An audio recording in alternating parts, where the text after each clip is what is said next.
Assalamualaikum warahmatullahi wabarakatuh. Selamat datang di channel YouTube saya, teman-teman semuanya. Pada kesempatan ini, saya akan menyampaikan materi fisika SMA terkait dengan bab dinamika dan kesetimbangan benda tegar. Part pertama kali ini mengenai torsi atau kita sebut dengan momen gaya. Kita mulai dari konsep awal dengan pertanyaan, mengapa kita mempelajari dinamika dan kesetimbangan benda tegar? Nah, untuk menjawabnya, pernahkah teman-teman mengamati dengan seksama kekokohan dari bangunan gedung, bangunan jembatan yang mampu menampung beban hingga bertonton? Selain itu, dalam pertunjukan sirkus, teman-teman juga menjumpai sebuah tim akrobat yang saling menumpuk berdiri dan tidak jatuh. Beberapa contoh tersebut merupakan penerapan dari ilmu fisika terkait dengan konsep keseimbangan benda.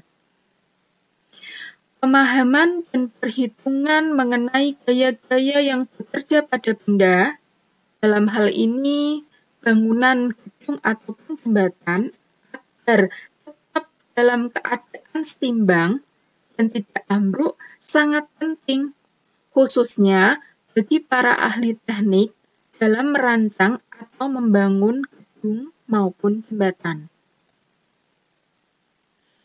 Konsep awal selanjutnya, teman-teman memahami arti dinamika. Dinamika dalam hal ini berkaitan dengan benda yang bergerak. Lawan dari dinamika yaitu statis, benda dalam kondisi diam.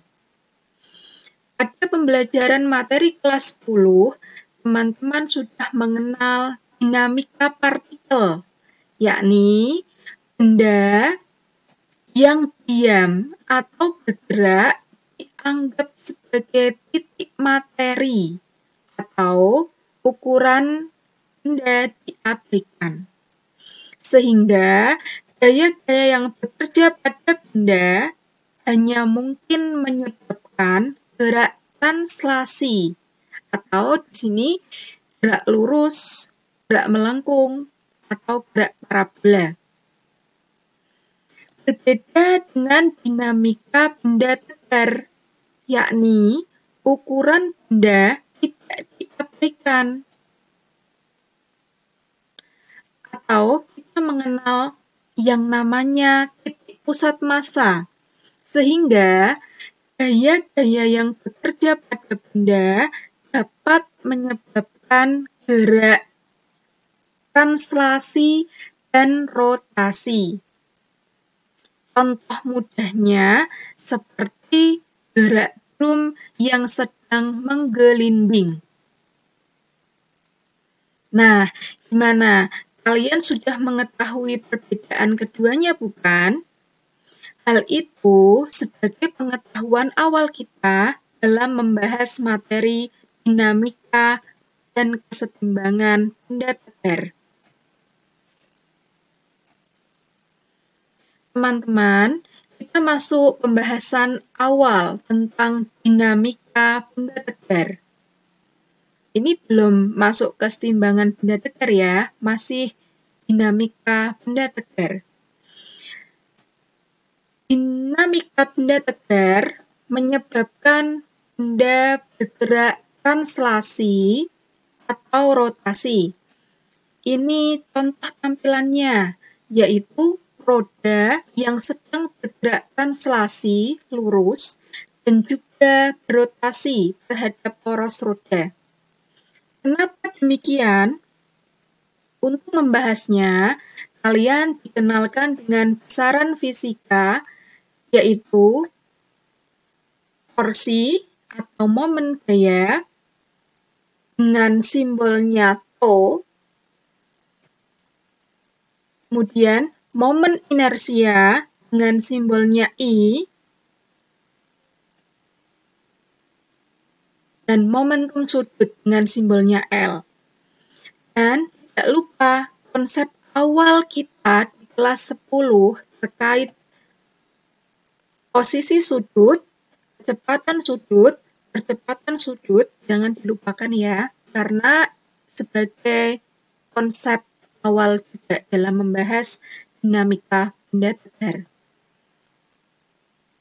Kali ini kita membahas besaran fisika yang pertama, yaitu torsi atau momen gaya dengan simbolnya tau.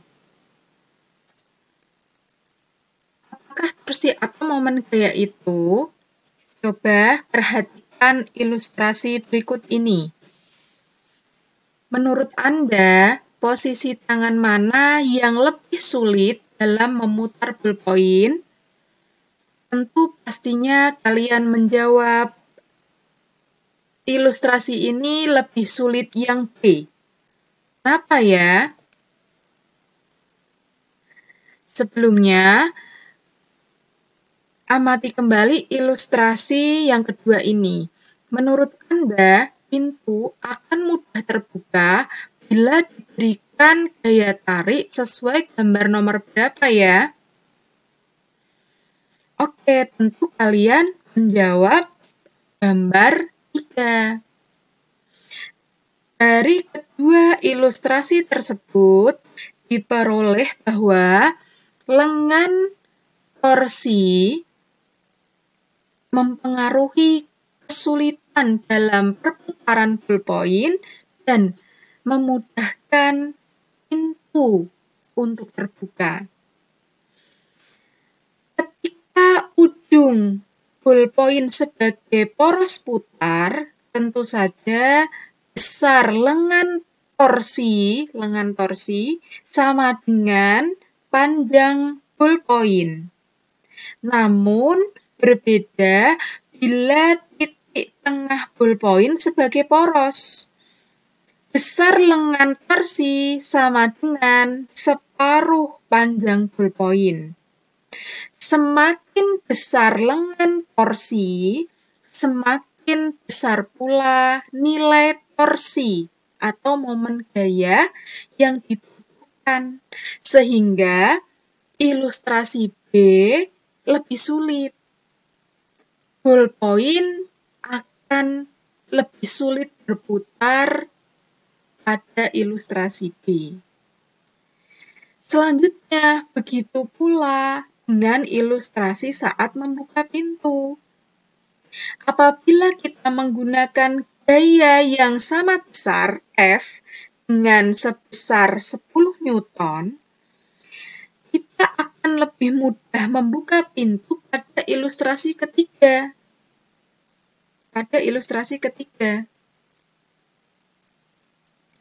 Karena lengan torsi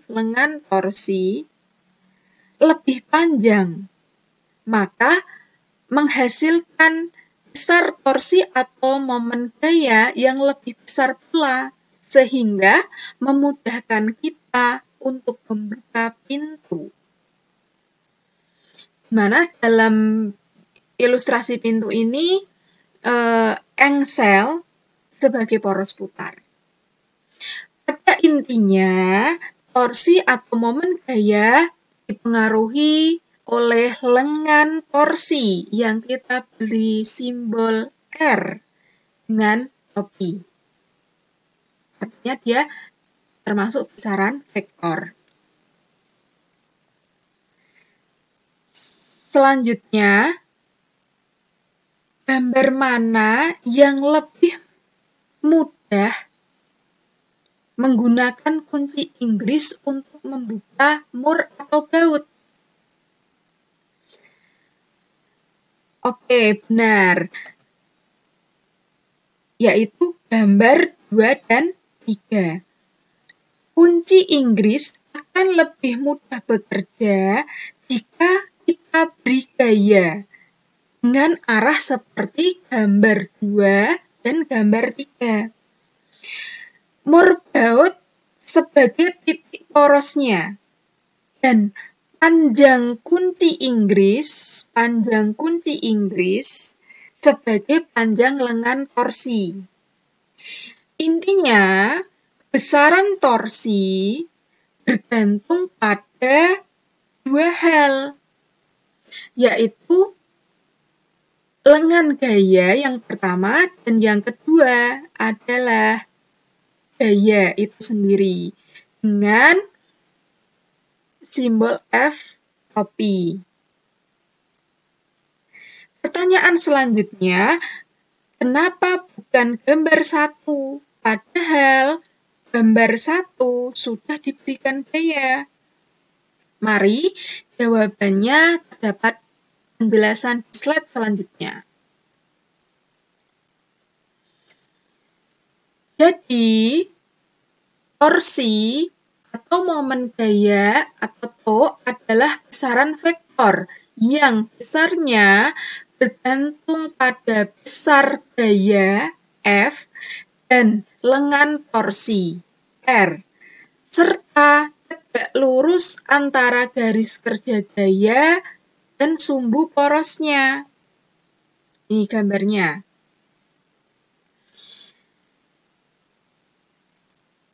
Gambar garis gaya ini harus tegak lurus terhadap sumbu porosnya. Karena ini sebagai titik poros pada mur baut, maka sumbunya apabila kita gambarkan garis bantu, itu harus saling tegak lurus dengan garis-garis gaya atau garis kerja gaya.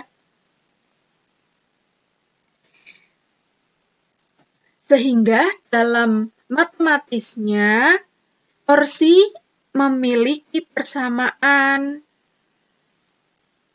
O sama dengan R cross F. Ya, termasuk perkalian cross product. Artinya, antara lengan torsi dengan gaya F harus saling tegak lurus. Sehingga torsi dapat ditulis pula O sama dengan R F sin theta, di mana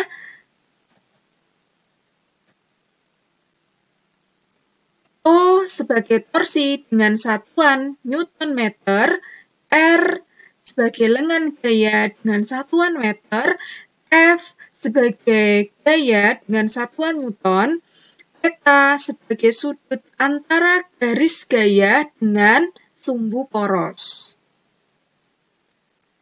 Awas, satuan torsi bukan joule, melainkan Newton meter.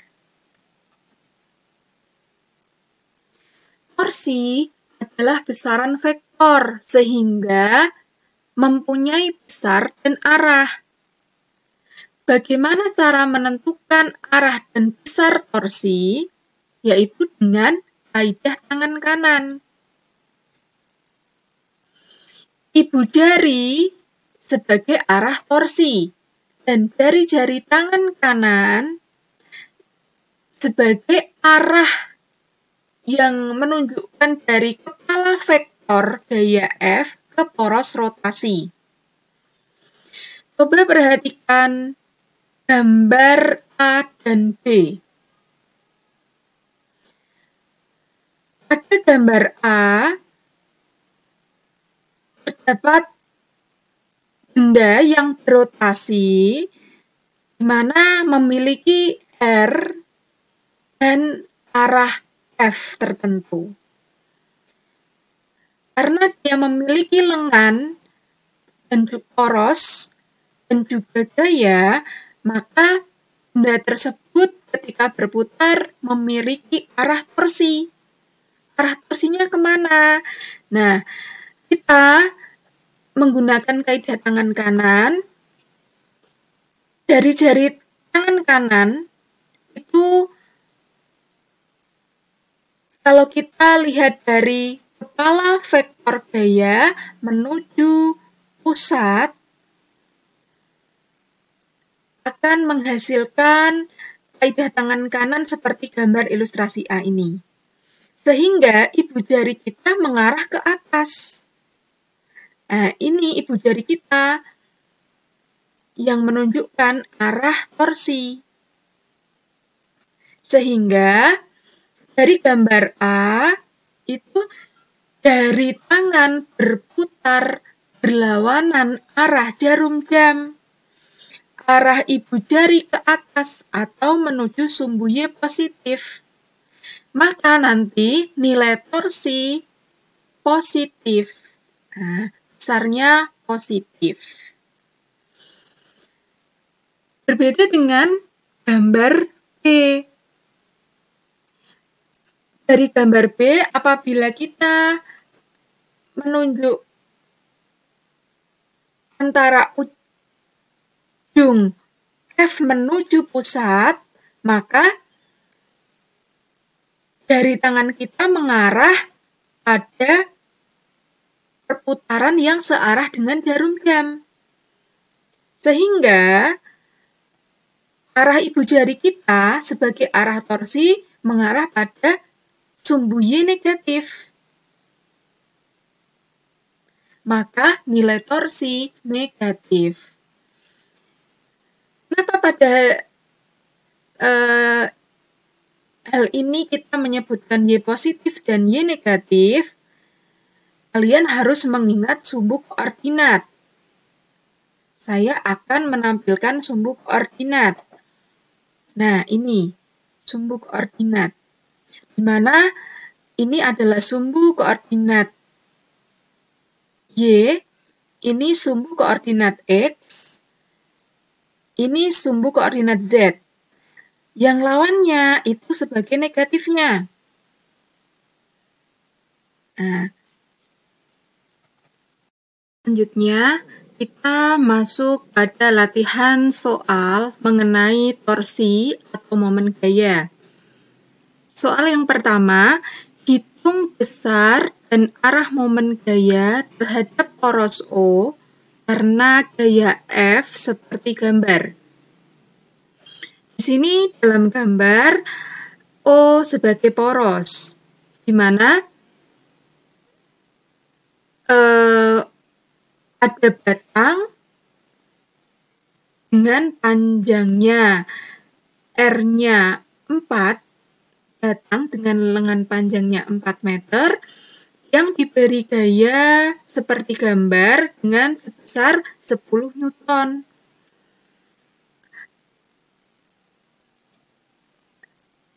Bagaimana torsinya, besar dan arah torsi atau momen gayanya? Dengan persamaan ini, O sama dengan RF sin theta, maka kita masukkan R-nya 4, F-nya 10 Newton, di mana sin theta-nya 90 derajat, karena antara gaya dengan sumbu putarnya membentuk sudut 90 derajat. Sehingga menghasilkan besar torsi 40 Newton meter dengan arah torsi kemana? Ke sumbu Z positif. Kenapa seperti itu? Kita bisa mengilustrasikan dari kepala vektor F menuju pusat. Maka dari jari tangan kita akan berlawanan arah dengan jarum jam, sehingga ibu jari kita mengarah ke arah sumbu Z positif, sehingga menghasilkan nilai torsi plus 40 Newton meter. Sangat mudah sekali, bukan? Selanjutnya, untuk soal yang kedua, hitung besar dan arah momen gaya terhadap poros O, seperti gambar. Ini berbeda, di mana batang masih sama dengan panjang lengannya 4 meter, namun diberi gaya yang arahnya seperti gambar. Sama-sama 10 Newton. Bagaimana besar torsi dan arah momen gayanya? Nah, yang pertama, buatlah uraian gambar garis gaya tegak lurus terhadap sumbu.